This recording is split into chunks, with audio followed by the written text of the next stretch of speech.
US Capitol building में अमेरिकी राष्ट्रपति डोनाल्ड ट्रंप के समर्थकों के हिंसक उत्पात के साथ कई सांसद और संगठन ट्रंप को पद से हटाने की मांग कर रहे हैं। जिस बिल्डिंग पर ट्रंप समर्थकों ने हमला किया, उसमें अमेरिकी कांग्रेस के सदस्य बैठते हैं। इस घटना के बाद कई सांसद और गवर्नर ट्रंप को पद से हटाने के लिए उन पर महाभियोग लगाने का या 25वें संविधान संशोधन का इस्तेमाल करने की बात कह रहे हैं। 20 जनवरी को अमेरिका के नवनिर्वाचित राष्ट्रपति जो बाइडेन कार्यभार संभाल लेंगे, यानी ट्रंप के कार्यकाल में सिर्फ 14 दिन बचे हैं। हालांकि बुधवार शाम को हुई यूएस कैपिटल में हिंसा के बाद ट्रंप के खिलाफ कार्यवाही की मांग तेज हो गई है।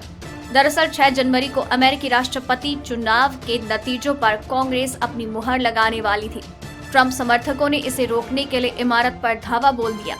इस घटना से ठीक पहले ट्रंप ने अपने समर्थकों को उकसाने वाले कई ट्वीट किए थे। ट्रंप राष्ट्रपति चुनाव के नतीजों में धांधली का आरोप लगाते हुए सत्ता हस्तांतरण से इनकार कर रहे हैं। यहाँ तक कि डोनाल्ड ट्रंप की बेटी इवांका ट्रंप ने भी एक ट्वीट में हिंसक समर्थकों को देशभक्त बता दिया था। हालांकि विवाद बढ़ने पर इवांका ने ट्वीट डिलीट कर दिया। डेमोक्रेटिक और रिपब्लिक दोनों ही पार्टीज के सदस्यों ने ट्रंप के हिंसक समर्थकों की निंदा की है। क्या है 25वां संविधान संशोधन?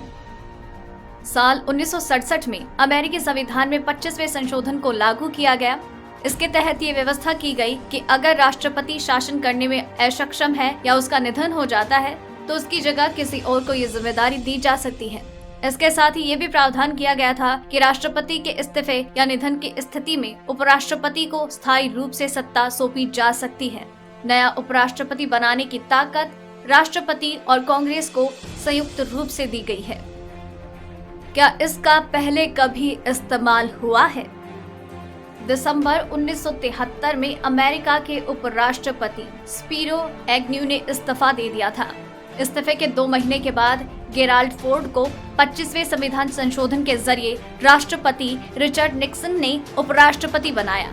गेराल्ड फोर्ड पहले ऐसे व्यक्ति थे जिन्हें 25वें संविधान संशोधन के जरिए उपराष्ट्रपति बनाया गया था।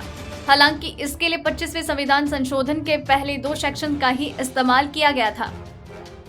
क्या है प्रक्रिया? अमेरिका के उपराष्ट्रपति की सहमति और कैबिनेट के बहुमत से ये घोषित किया जा सकता है कि राष्ट्रपति अपनी जिम्मेदारियों का पालन करने में असक्षम है। अगर राष्ट्रपति इसका विरोध जताता है तो दोनों सदनों में उपराष्ट्रपति को सत्ता सौंपने के लिए 2/3 बहुमत जरूरी होगा। हालांकि संविधान संशोधन में ये नहीं तय हुआ है कि किसी राष्ट्रपति को असक्षम घोषित करने के लिए क्या शर्तें होंगी। कई लोग अयोग्यता को सिर्फ शारीरिक और मानसिक अक्षमता ही सीमित रखते हैं, हालांकि कई इसे व्यापक रूप में भी देखते हैं। अगर आपको ये रिपोर्ट पसंद आई तो इसे लाइक और शेयर करें। साथ ही अपने व्यूज हमें कमेंट करके जरूर बताएं। सब्सक्राइब करें हमारा चैनल ऐसी ही लेटेस्ट और इंटरेस्टिंग न्यूज के लिए।